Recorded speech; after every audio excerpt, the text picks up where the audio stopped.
ఆంధ్రవలస నియోజకవర్గంలో విస్తృతంగా ఎన్నికల ప్రచారం నిర్వహిస్తున్నారు స్పీకర్ తమ్మినేని సీతారాం. ప్రతి ఇంటికి వెళ్ళి తమ ప్రభుత్వం అమలు చేసిన సంక్షేమ పథకాలు, అభివృద్ధి గురించి వివరిస్తున్నారు. ప్రస్తుతం స్పీకర్ తమ్మినేని సీతారాం మనతో ఉన్నారు. ఆయనతో మాట్లాడదాం.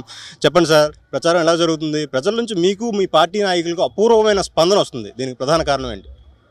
దీనికి ప్రధాన కారణం జగన్మోహన్ రెడ్డి గారు చేసినటువంటి ఈ సంక్షేమ పథకాలు. వీరు వారు అనకుండా అందరికీ కూడా సమన్యాయాన్ని పాటిస్తూ అందరికీ ఇవన్నీ పంపిణీ జరిగాయి. కాబట్టి ఆ ఇచ్చినటువంటి దాన్ని ఎవరు వద్దనకుండా, గ్రామంలో పార్టీలు ఉండొచ్చు, వర్గాలు ఉండొచ్చు, ఏదైనా సరే ఉండొచ్చు, కానీ మాకు సంబంధించినంత మేరకు ఆయన చెప్పినటువంటిది ఒకటే, ఏ ఏ ఏ యొక్క పథకమైనా కానీ అందరికీ అందించండి అని చెప్పారు. చివరికి తెలుగుదేశం పార్టీకి గత ఎన్నికల్లో ఏజెంట్గా ఉన్నటువంటి వాడికి కూడా ఆ పథకాన్ని అర్హుడైతే ఆ పథకాన్ని తీసుకొని వెళ్ళి ఇమ్మని చెప్పడం జరిగింది. దాని పర్యవసానమే ఈరోజు జనంలో విపరీతమైనటువంటి స్పందన ఉంది. ఆ స్పందనని మేము జాగ్రత్తగా అంచనా వేసుకొని మేము ముందుకు తీసుకొని వెళ్ళి విజయాన్ని సాధించడమే మా లక్ష్యం. మీ నాయకుడిపై హత్యాయత్నం దాడి జరిగింది, దీని గురించి ఏమంటారు? అది అత్యంత నీతిబాహ్యమైనటువంటిది, అత్యంత హేయకరమైనటువంటి చర్య ఇది. దీన్ని ఎవరూ సమర్థించడం లేదు. దీన్ని ఖచ్చితంగా దీనికి మూల్యం ఇంత చెల్లించుకుంటారు వాళ్ళు.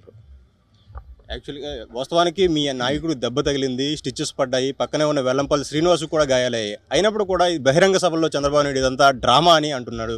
ఆ వ్యాఖ్యలపై మీరేమంటారు? ఆయన డ్రామా అంటే ఆయనే పెద్ద డ్రామా యాక్టర్. మీరు చూశారు కదా, ఆయన చేసింది చేయింపించి తిరిగి ఎట్లా దబాయిస్తున్నాడో.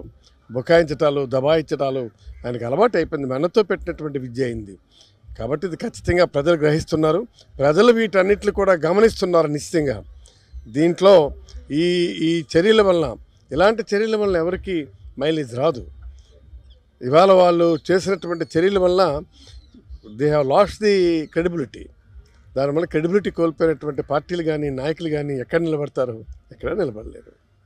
బస్సు యాత్రలో జగన్మోహన్ రెడ్డికి వచ్చిన అపూర్వమైన స్పందన చూసి జగన్మోహన్ రెడ్డిపై చంద్రబాబు నాయుడు ఇలాంటి దుర్మార్గమైన దాడులకు పాల్పడుతున్నారని స్పీకర్ తమ్మినేని సీతారాం అంటున్నారు. కెమెరామెన్ రాజుతో సునీల్, సాక్షి టీవీ, ఆంధ్రవలస నుంచి.